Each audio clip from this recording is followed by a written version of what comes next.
I read The Obelisk Gate by N.K. Jemisen. This is the second book in a trilogy, and I talked about the fifth season before this. I'm going to be alluding back to that book, including spoilers for that book. So if you don't want that, you should stop listening.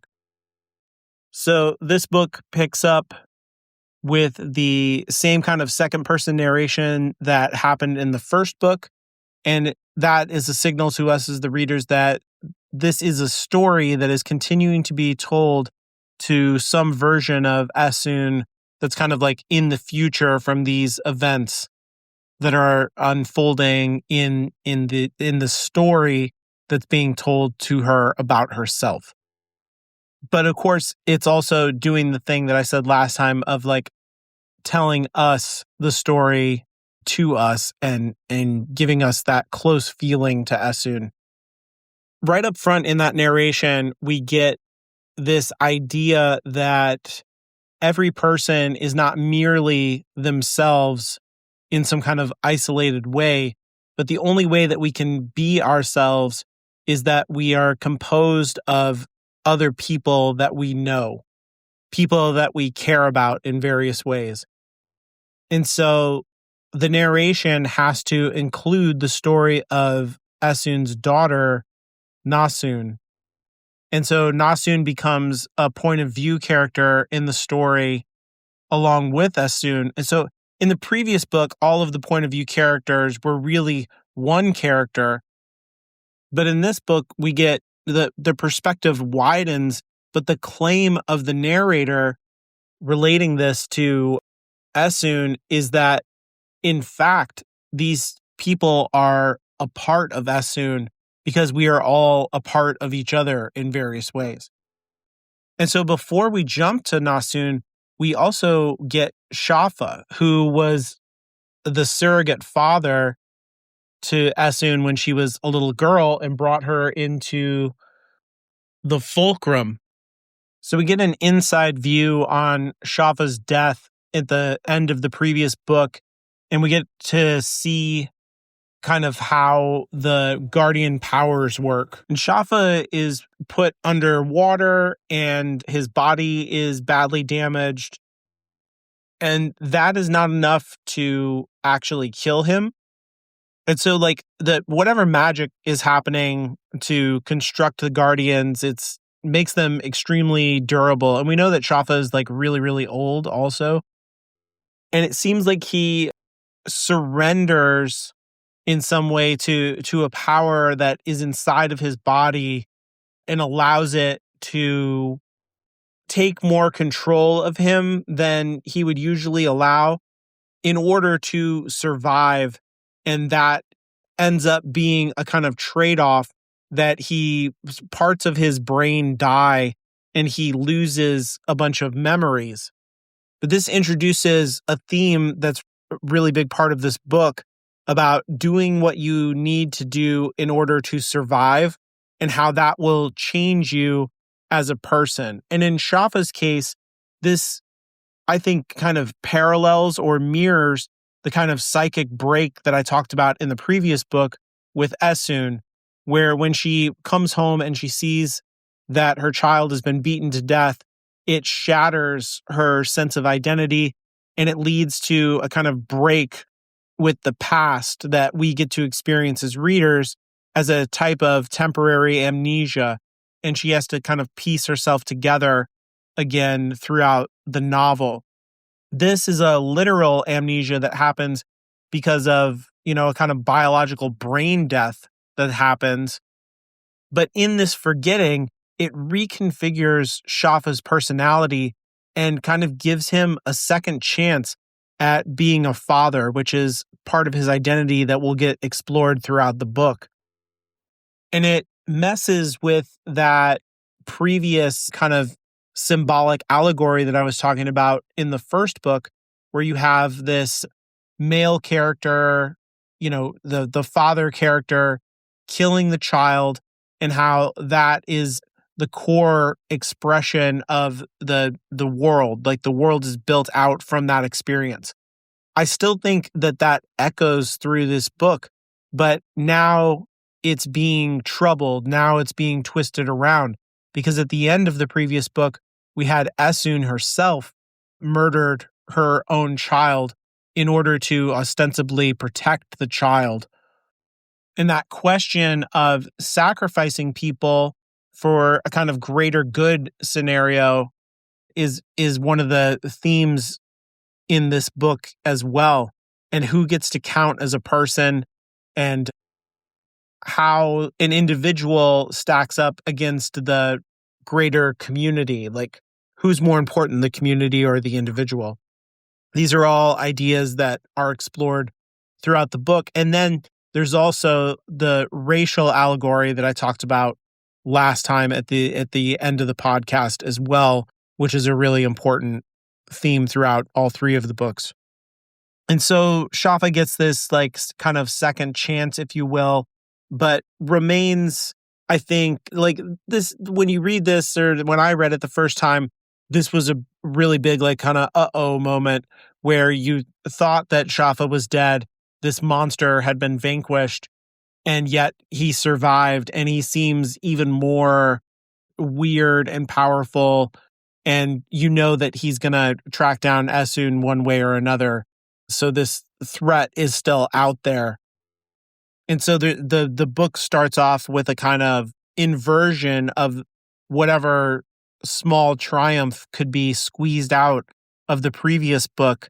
It's kind of been negated in a way. And so Essun believes that she's safe because Shafa is dead, but in fact, he's still out there. And then we switch over to Nasun. And so the implication in the book here is that both Shafa and Nasun are part of Essun, part of who she is, part of her identity, and that their interior perspectives are essential for Essun to understand herself and the context that she exists in.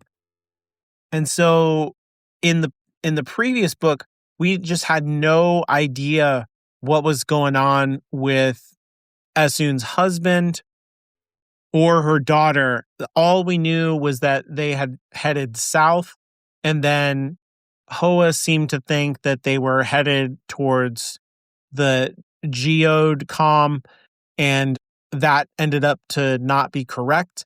And now we get to find out what happened, and we get to see the world through the perspective of Nasun. And what we find out is that her father decides not to kill Nasun because he's heard about a place where he can take her and they will cure her orology. They will make it so that she's not a raga anymore. And so he's taking her there. And this, I think, has like a really clear allegorical, symbolic kind of resonance with the idea of like a kid coming out as queer to their parents, and then the parents sending them off to like a fundamentalist camp that will quote unquote cure them of who they are. And the message to Nasun is very clear that she is not acceptable. She is not safe. She is not fully a person to her father as long as she is a raga. And it turns out that her mother has already instilled this fear and shame in her around her abilities, because she's been training Nasun secretly this whole time in order so that Nasun will not reveal herself, which of course makes sense in order to keep her safe, have control over her powers, and not be discovered in a world full of prejudice that will obviously be dangerous for her and probably lead to her being murdered.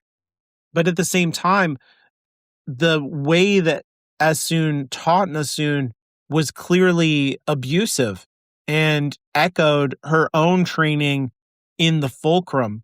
And this speaks to a kind of legacy effect that trauma and abuse can have in, Essun doesn't know any other way to be a parent. She doesn't know any other way to teach people than to echo what the fulcrum taught her, to teach in the same style that the fulcrum taught her to use her powers.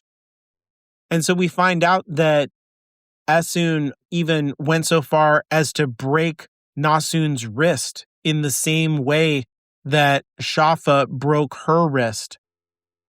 And so Nasun is filled with this shame and fear of herself, but also this resentment and anger at her mother.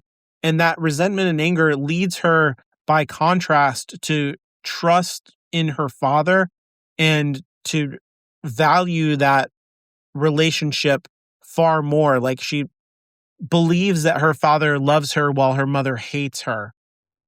And to have her relationship with her father thrown into this dangerous situation because of what she is and this power that she holds is terrifying for her. And it kind of comes to a climax in her father hitting her while they're on a carriage going down the road, and hitting her so hard that it knocks her off of the carriage and down into the ditch. And at that point, she realizes that her father is just gone. Like, he's not ever going to be the same guy to her, no matter what she does. And she's going to have to manipulate him from this point on. And so she has to perform being a good daughter in order to be safe with him. And this further explores the kind of logic that I talked about in the previous podcast with having this abusive, murderous father and the world being built around the experience of that kind of abuse. And so when you have a man who his emotional state is completely dysregulated, where at any moment he can throw a tantrum or he can start screaming or crying, the entire emotional well-being of this man has to be regulated by the people around him. They have to become incredibly sensitive to his moods and emotional needs, because if they don't, then it somehow gives him permission to become violent and abusive with them. And so this is a circumstance that lots of people have experienced and grown up with. I grew up with this. It's part of why I relate to this book so strongly, because when I first read it, I felt completely enveloped by the logic of the book. I was like, "Oh yeah, this is real life. This is how things are," right? Because this made so much sense to me because of the skills of survival that I had to develop on my own as a child, where I had to learn how to regulate the moods and emotional needs of my father so that he wouldn't beat me, so that he wouldn't throw tantrums. And that's exactly the same kind of cynical turn that Nasun takes to the relationship, but it's a necessary cynical turn in order for her to survive. Then the narrative jumps back to Esun and her role in Castrima. And Alabaster is there, remember, and he has his Stone Eater. And Alabaster and Esun reestablish their mentor-mentee relationship, where she is trying to learn from Alabaster. Alabaster has something urgent that he needs to teach her, because he explains to her this whole thing that he said at the end of the book about, we need to catch the moon and I have a plan. And so now we're going to get some more details about what exactly was he talking about at the end of the book. And basically what we get is some lore about how the moon has been gone for thousands of years. It was thrown out of its orbit at some point in the past. And this had a direct effect of causing what in the history of the world is called the Shattering, which was the initial apocalyptic event that set off the circumstances of this world. That there's some kind of entity in the earth, they call it Father Earth, that has a hatred for all life on the planet because that life somehow sent the moon away. And now the moon is on its way back, its orbit has been like massively, I guess, increased. So it's still going around the Earth, but the amount of time that it takes to orbit the Earth, I guess, is thousands of years or something. And so Alabaster's plan is that there are all these obelisks all around the world that all kind of operate as batteries. They massively amplify the power of origins. And if he can teach Essun how to harness multiple obelisks simultaneously, then when the moon comes back around, she'll be able to kind of use all that power to slow the moon down and put it back into its correct orbit around the Earth. And this will rebalance the world and satiate the anger of Father Earth and put an end to all of the fifth seasons. And the fuel needed to do that, because remember how like orogeny works, that you need a source of heat and energy, is going to be this massive rip that Alabaster made at the beginning of the previous book that is going to lead to this cataclysmic 10,000 year season that's going to end probably all of life on the planet. But the plan is to like use all of that energy that's pouring out of the chasm across the entire continent as the fuel, along with all of the obelisks, to catch the moon. And so that would put an end to the wound in the ground and stop the season from happening and stop all future seasons. So this would like completely change the structure of the world, right? All of society is built around this just ongoing apocalypse that is just always unfolding. And this would put an end to all of that by restoring this relationship between the Earth and the moon. And so this is Alabaster's big plan. And basically Essun thinks he's crazy and it's totally impossible. Then we jump back to Nasun, and they find the community of a place called Found Moon.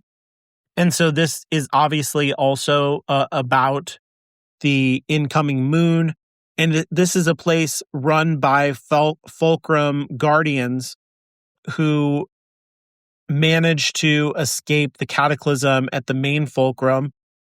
And Shafa is also here, and they are teaching orogenic children how to use their powers. And so it's like they're restarting the fulcrum down here in a kind of very far south, to the point where like we're near the polar region of the continent at this community called Found Moon. And they promise to Nasun's father that yes, we can cure her powers and make her into a normal girl. Just let us teach her. And Shafa forms a very quick bond with Nasun because he sees something in her that he recognizes, and this is probably the resonance between his relationship with Essun. But remember, he has kind of, his memories are all messed up because of what happened to him. And so his relationship with Nasun I find to be much more tender, and he remembers the abuse that he committed on all of the children that he has helped to raise over the years, and he feels genuine regret over it. And he tells her that if you love someone, then you would never abuse them, that is the wrong thing to do. And furthermore, there's a kind of programming to the Guardians that is pushing Shafa to behave in particular ways, and he chooses to resist that programming that is inside of him, and this causes him deep physical pain, which he tries to mitigate in various ways. And he seems to have like a kind of vampiric relationship with the children where he absorbs some of their powers, and this soothes the bad feelings that he gets from resisting the impulse to abuse the kids and raise them the way that he always has for the fulcrum.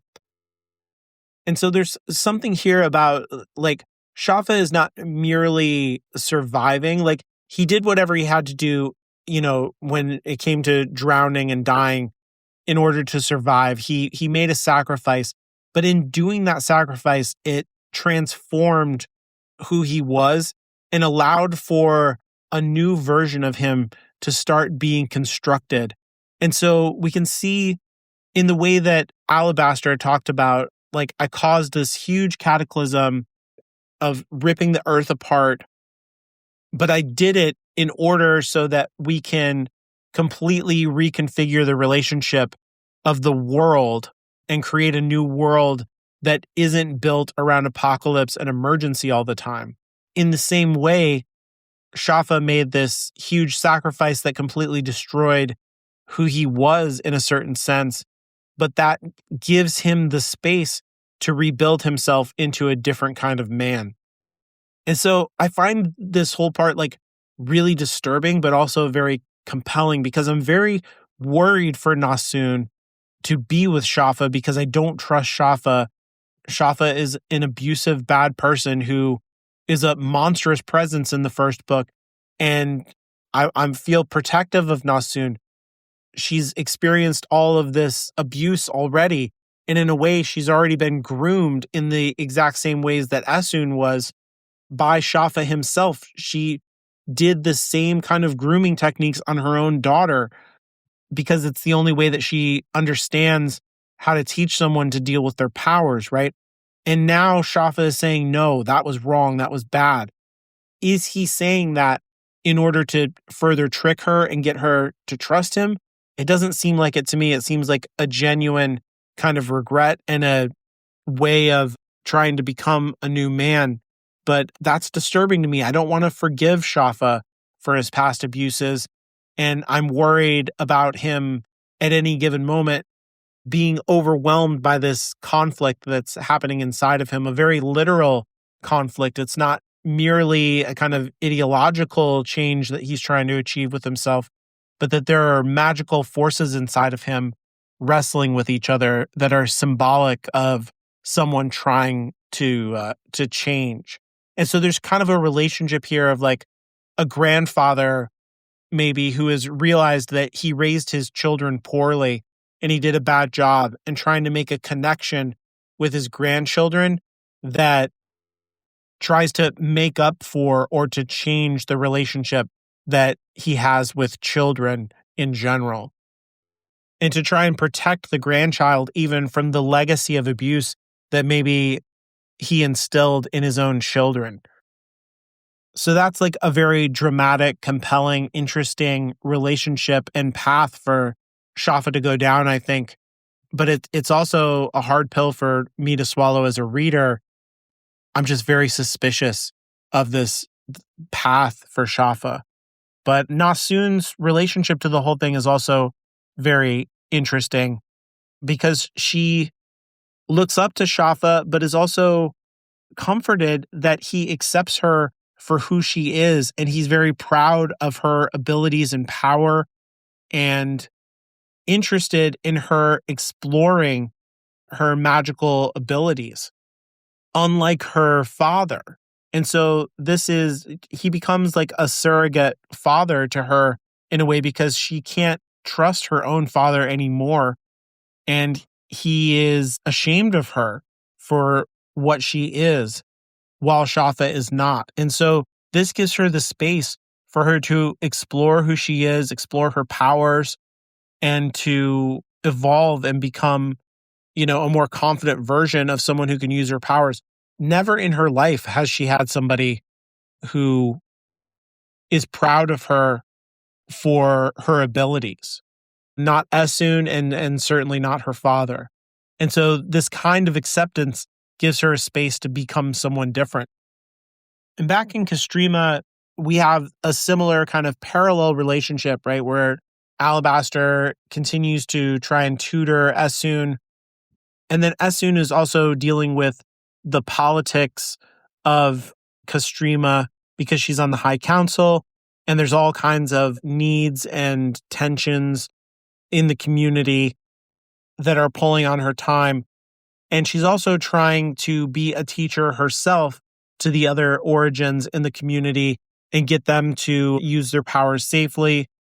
And she's using, again, fulcrum techniques to try and push, especially the children, to get control. And she's very hard on the kids to the point where she's almost abusive, but she does produce good results very quickly.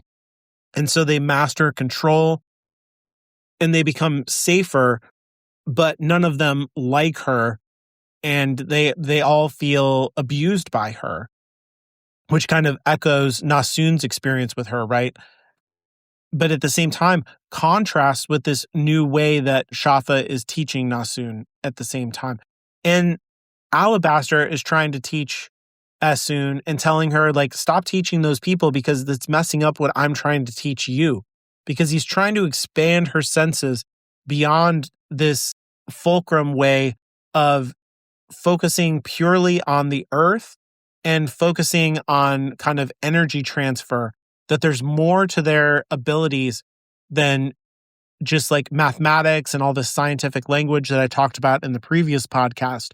Because indeed, that entire ideology and way of interpreting their abilities is a kind of smokescreen that covers up the wider capabilities that are available to them that Alabaster just straight up calls magic.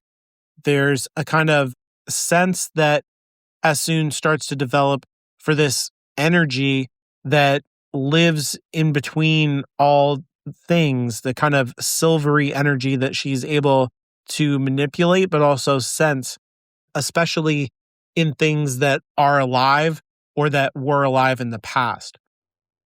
And I think symbolically, this kind of points to this theme of survival again, that sometimes it's all you can do in abusive situations to survive. And survival itself can be a virtue and a goal, because when you survive, then you have the opportunity to transform and change. Possibilities are still open. But if you become a victim of abuse to the point where you're killed, then all possibility is foreclosed. Nothing new can ever happen, right? And so the magic lies in being alive, that life is magic in this story. And so any act that ends in survival has a certain virtue to it, has a potential, and can lead to transformation, can lead to new things. That magic sits outside of this kind of natural order that I was talking about last time, that has to do with like a conservation of energy and all of this mathematics and logarithms. This kind of science fantasy is transcended by the magic that Alabaster is teaching to Essun. And so there's like a greater amount of possibilities out there for Essun to take advantage of if she can get beyond the teachings of the fulcrum. That really all of that stuff that she is feeding to all of her students is actually holding them back in a certain sense from what's truly possible. And in that way, that means that that ideology is kind of an ideology of death and of supremacy, and a way of programming people who have the capability to transform the world into following a status quo instead. The other thing that we see is that using magic in this way still has a cost in the story, which allows for drama to be extracted from the magic system, which is kind of essential for modern fantasy, I think.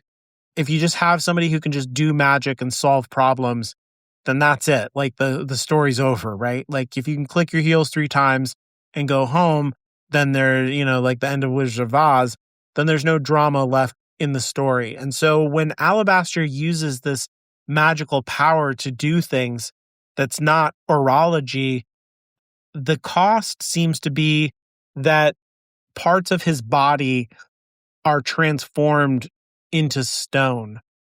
And then his stone eater, who is with him, Alimony, breaks off those pieces of his body and consumes them. And this introduces a theme of cannibalism that recurs throughout this book as well. Because again, when the virtue of society is kind of survival, like I said, like whatever the logic of being in an abusive situation is survive, survive, survive. That is the chief virtue. That is the only way to achieve any kind of transformation of your circumstances. Then these kind of extreme edge case scenarios have to be considered. So like you're in this apocalyptic circumstance where you're out of every other kind of food. Are you going to eat other people in order to survive? Who can be sacrificed so that you can still live? These are the kind of questions that the book is going to ask. And so Alabaster is being consumed as he uses this magic that is about life and transformation. He's being turned into a literal object and becoming food for the stone eater, who is a kind of living object herself. And when we go back to Nasun at Found Moon, she ends up learning the same things about the power of magic. She's discovering that things are not just like the orology that her mother taught her, that there's other capabilities that she has, and she starts to refine those things. And Shafa encourages her to go down that path and tells her that when people would go down the same path at the fulcrum, they would be stopped or even killed for learning about these things, but that he hopes she can find her own truth. And she even goes so far as to be able to start drawing power from nearby obelisks when she's getting bullied and bothered by some of the other students and some of the townspeople and tradespeople that deal with Found Moon. And so just like Esun, she has a connection to these obelisks, and she's learning the exact things that Alabaster is trying to teach Esun. Nasun is just learning it naturally because she has this kind of relationship with her teacher where there's a lot of trust and cultivation that's happening instead of discipline and doctrine. It's not all about dogma. It's about exploring the mysteries inside of herself, following her intuitions, and trusting herself. Shafa is giving her the space to trust herself. And Esun just kind of wants to be told and shown how to do the thing. Back in Castrima with Esun, the political situation is getting more and more tense as they're starting to realize that there's not going to be enough food and protein for the community in the coming years, and the situation is probably not going to get any better because the apocalypse is happening and it's the end of the world, and there's probably going to be an ice age, and so it's going to be harder and harder to find meat. And then at the same time, there's these bugs in the area that have kind of gone through an epigenetic evolution where, because of the season happening, they've changed from just these regular old bugs that were pollinators to now they're like able to fill their bodies up with water and then shoot it out as steam, which kills animals around them, including humans, and then they eat the cooked flesh in order to survive longer. And these bugs are thriving and they're killing scouts and traders on the road, which is kind of cutting the community off from the resources that it needs. Which this is another example in the bugs of changing in order to survive and whatever sacrifice you have to make. Like the bugs are fundamentally a different kind of animal now.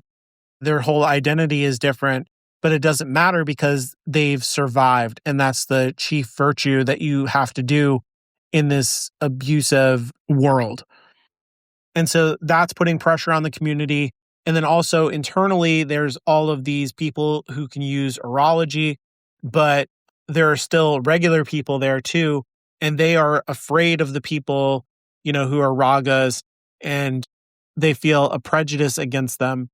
And then there's also these stone eaters, and Essun's doing lots of weird stuff, and Alabaster is slowly turning into a statue.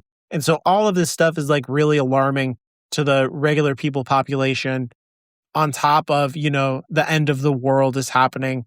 So it's a pretty stressful time for people. And there's another community called Renanus that shows up and basically like starts making demands in Castrima and saying like, we're going to conquer you unless you give us all of your origins and just like give them to us, or we'll kill everybody here. And so, like the community has the high council, is run by the origins. And so that's not going to fly. They're not going for that. But it does start this debate, within the community. Again, the key to everything is survival. And so if they can sacrifice the origins to satiate the demands of this other community and save the larger community by making that sacrifice, isn't that the right play? Isn't that the thing to do? Because that will lead to survival. And anyway, the Ragas aren't human anyway. So like, it's not even that bad of a thing to do because it's not like they're real people, right? And so this starts to get back into the whole allegory of like, who gets to be a full person? What is the Black experience in America? Are Black people full people? Well, in the Constitution, it says they're like 3/5 of a person, right? So it's right there in black and white, the American perspective on Black people. How are they treated in their daily life within society? Who are the first people to die when you go watch a movie, right? A horror movie or a science fiction movie or whatever? Usually the Black guy, usually the Black woman, right? They're expendable. They're not fully a person the way that the main character, who's the white guy, the white woman, not the same way that they're treated in the story, right? And so I think this allegory is like pretty obvious to see that's being made here, but it's still powerful and is given a lot of energy in this part of the story, Essun's part of the story.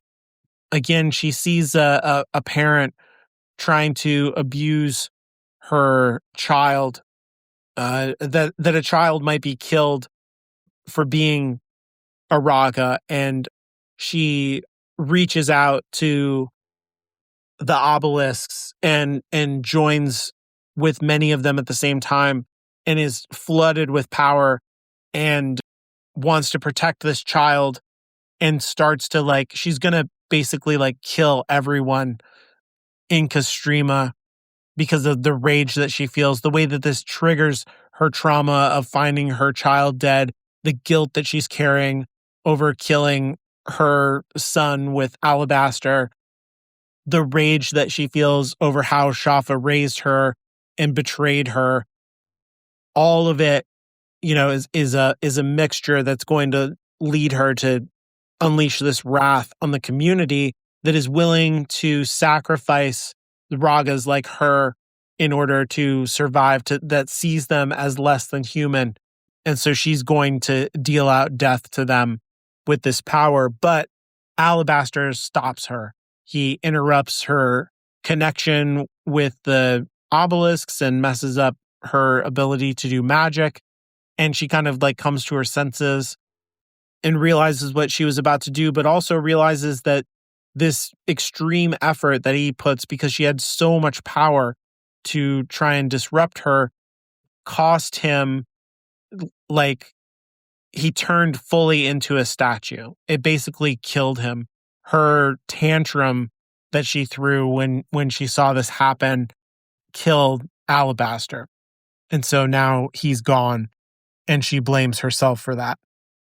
And then this is mirrored in Nasun's story, where she has a confrontation with first with Shafa, where she's used the magic enough and she's gotten a fine enough ability with it that she offers to Shafa that she could take out the part of him that makes him a guardian safely, so that he doesn't have to fight against this impulse that he has to abuse the students and serve the ends of the fulcrum.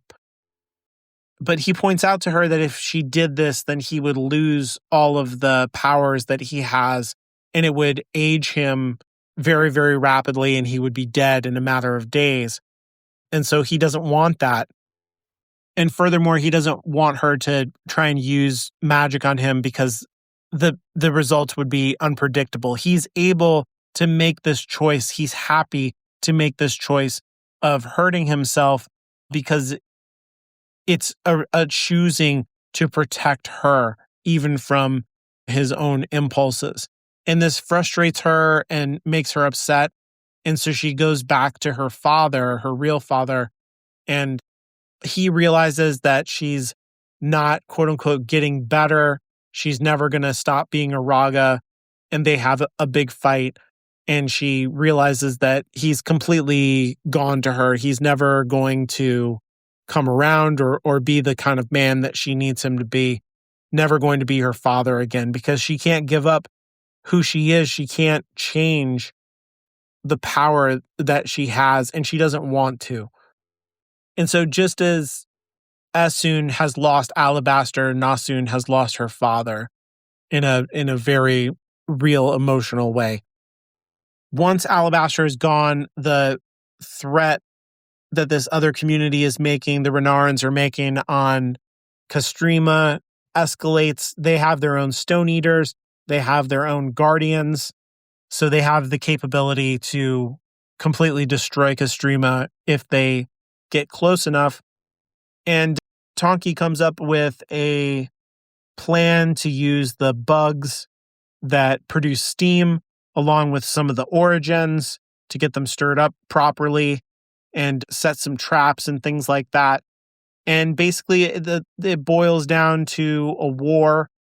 The community takes a vote to try and see if they should, sacrifice all of the Origins and survive that way. But Esun puts a stop to the vote and says that, we're not voting on who is a human being and who isn't. We're all a community. We're all in this together, which reemphasizes that theme that started at the beginning of the book, that every individual is composed of the people in their lives that they care about, that we as individuals are kind of an expression of our community. And if our community doesn't see us as fully human, then that is re-expressed in who we are, how we see ourselves. And that's a kind of toxic element to introduce into another individual. And Esun rejects that is a possibility in their community. And so she says, if you don't like it, leave. Go join them. But we're all in this together, and we're all going to fight together because we're all people. It's not up for debate. It's not up for a vote. And then they basically do the plan and use the bugs to attack and all of this stuff. But it's not enough. It's not going to get the job done. And Esun realizes the thing that in talking to the leader of Castrima, Isa, they come back to this idea that was introduced in the first book of yoking together different Origins in a kind of joining their powers together, basically, and having a person who leads all of them together, and then they're able to, by combining their powers, achieve more than they would, working together individually. So it kind of multiplies their power the same way that it would when you yoke animals together to pull a cart or a plow or something like that. And when this is described to Essun, she suddenly realizes what Alabaster was trying to get her to do, that she needs to yoke together all of the obelisks simultaneously, but she can only do that if she already has a network, is what she calls it, of yoked origins who, as a network, are reaching out to the obelisks. And so that's what she ends up doing as this community like closes in on their base more and more, and things are getting more desperate. She does the only thing that she can to survive and reaches out to what ends up being called like the Obelisk Gate. This huge transfer of power, this huge amount of energy and capability and magical potential. And using it, she turns all of the enemies of the community into statues. So they're just like boom, they're just all dead basically. And then at the same time, because she's connected to all the obelisks and her daughter is connected to one of the obelisks, she realizes that Nasun is still alive, which was the thing that was motivating her in the first place to travel outside of her community and end up joining this calm. And because there's a kind of catharsis or resolution to one of her goals, the gate perceives it as, oh, we did the thing that you summoned us to do, and the network kind of shuts down. And so she's learned how to do the thing that Alabaster wanted her to do, but she didn't yet achieve the goal of intercepting the moon. Instead, she found her daughter, which, you know, is that symbolic kind of relationship that she's going to restore, hopefully in the next book, to the Earth, right? She found her satellite, her moon, her daughter, Nasun. And so then the story jumps back to Nasun, and Nasun's father confronts Shafa and accuses him like, you're never going to teach her how to be cured. You're doing a terrible job. You're not teaching any of these kids anything. And Shafa's like, yeah, I'm not teaching her to hate herself. I'm not teaching her to reject who she is. And you better stay away from her or I will hurt you. And then ultimately, Nasun confronts her father with the fact that she's never going to change. And he tries to attack her and is probably going to kill her. But she uses her power and turns him into a statue, just like Essun turned all of the enemies of Castrima into statues. And so we can see here that Nasun has become almost as powerful as her mother, Essun, even though she's, like 30-something years younger. So she's incredibly powerful. She's already learned the magic because she didn't have the ideology and dogma of the Fulcrum holding her back. She didn't have to deprogram herself the way that Essun has, because she wasn't abused in the same ways that Essun was.